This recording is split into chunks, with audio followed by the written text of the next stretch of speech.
Hello, my friends. Welcome to American Lingo Academy. I'm Emily, and today we're going to learn 10 common English phrasal verbs that native speakers use all the time. These phrasal verbs are super useful, and I promise by the end of this video, you'll understand exactly what they mean and how to use them naturally in your own conversations. Now, before we begin, let me explain what a phrasal verb is. A phrasal verb is a verb that combines with one or more small words, like prepositions or adverbs, to create a completely new meaning. For example, the word give means one thing, but give up means something totally different. These combinations are super common in English, so learning them will really help you sound more natural when you speak. Don't worry if these seem confusing at first. We're going to go slowly, and I'll give you plenty of examples so you can see exactly how native speakers use these in real life. Are you ready? Let's dive in. Number 1, abide by. This means to follow rules, laws, or agreements. When you abide by something, you respect it and do what it says. It's like following the rules without breaking them. We use this phrasal verb when we talk about following important rules or promises. You'll often hear it in more serious or formal situations. For example, all students must abide by the school rules. This means all students have to follow and respect what the school says they can and cannot do. Here's another one. I always abide by my promises to my friends. This means when I make a promise to my friend, I always keep it and do exactly what I said I would do. Number 2, account for. This means to explain something or to be the reason for something. When something accounts for a result, it causes that result or explains why it happened. We often use this when we're trying to understand why something happened or when we need to give a reason for something. For example, the heavy rain accounts for the flooding in the streets. This means the heavy rain is the reason why there's water everywhere in the streets. You might hear something like, her hard work accounts for her success at the company. This means her success happened because she worked really hard. Number 3, ache for. This means to want or miss something very strongly. It's an emotional feeling, like your heart hurts because you want something so much. We use this when we have deep feelings of wanting something or someone. It's stronger than just saying, I want. For example, after living abroad for 2 years, I really ache for my mom's cooking. This means I miss my mom's food so much that it makes me feel sad and emotional. People often say, the little boy aches for his father who is traveling for work. This means the child misses his dad so much that it makes him feel empty inside. Number 4, act on. This means to do something because of information you received or to take action based on advice or feelings. When you act on something, you don't just think about it, you actually do something. We use this when someone takes real steps to make something happen, instead of just talking about it. For example, she decided to act on her doctor's advice and start exercising every day. This means she didn't just listen to the doctor, she actually started doing what the doctor suggested. Here's another one. The police acted on the tip from a witness and found the missing person.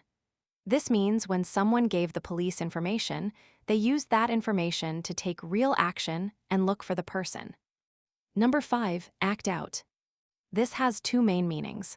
First, it can mean to express your feelings through your behavior, especially when you're upset.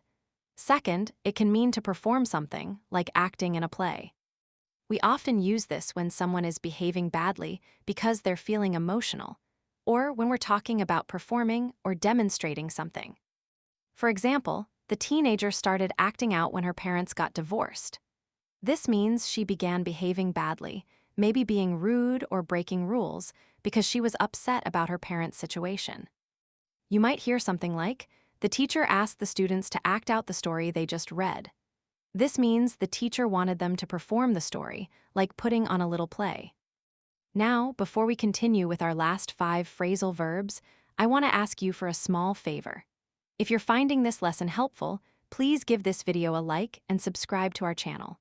This really helps us create more content like this for English learners just like you.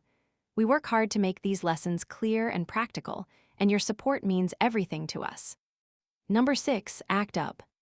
This means to behave badly or to not work properly. We can use it for people who are misbehaving or for things that are broken or not functioning well.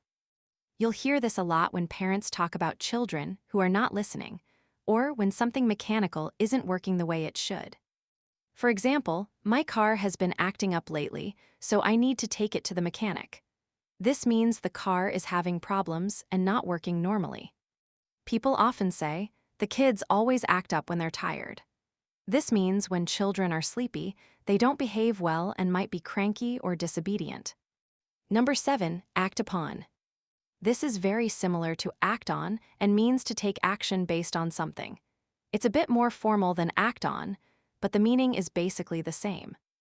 We use this in more formal or official situations when someone takes action because of information, advice, or instructions they received. For example, the company decided to act upon the customer complaints and improve their service. This means the company heard what customers were saying and decided to make real changes. Here's another one. The judge will act upon the evidence presented in court. This means the judge will make decisions based on the information and proof that was shown during the trial. Number 8, add on. This means to include something extra or additional to what you already have. It's like putting one more thing on top of what's already there. We use this when we're talking about including extra features, services, or items that cost more money or take more time. For example, we decided to add on a deck to our house this summer. This means they're going to build an extra outdoor area that connects to their house. You might hear something like, the restaurant allows you to add on extra cheese to your burger for $2.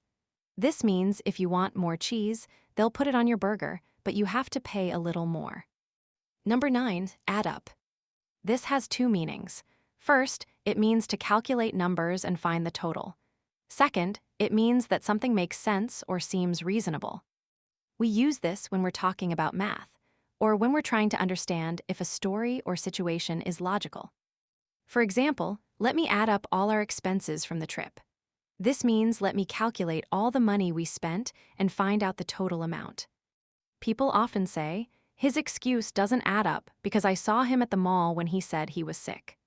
This means his story doesn't make sense because there's evidence that shows he was lying. Number 10, add up to. This means to equal a total amount or to result in something. It's what you get when you combine different things together. We use this when we want to show what the final result is after combining several things, whether it's numbers or situations. For example, all of these small problems add up to one big issue that we need to solve. This means when you put all the little problems together, they create one major problem. Here's another one. The groceries, gas, and dinner add up to about $150. This means when you calculate the cost of groceries plus gas plus dinner, the total is $150. And there you have it. 10 very useful phrasal verbs that you'll hear native English speakers use every single day. Remember, the key to mastering these is practice. Try to use them in your own conversations, and don't worry if you make mistakes at first. That's completely normal and part of the learning process. I hope this lesson was helpful for you. If it was, please give it a like, share it with other English learners, and don't forget to subscribe to our channel. We post new videos every single day to help you improve your English naturally. Leave a comment below and let me know which phrasal verb was the most useful for you. I love hearing from you. Thank you so much for watching, and I'll see you in the next lesson.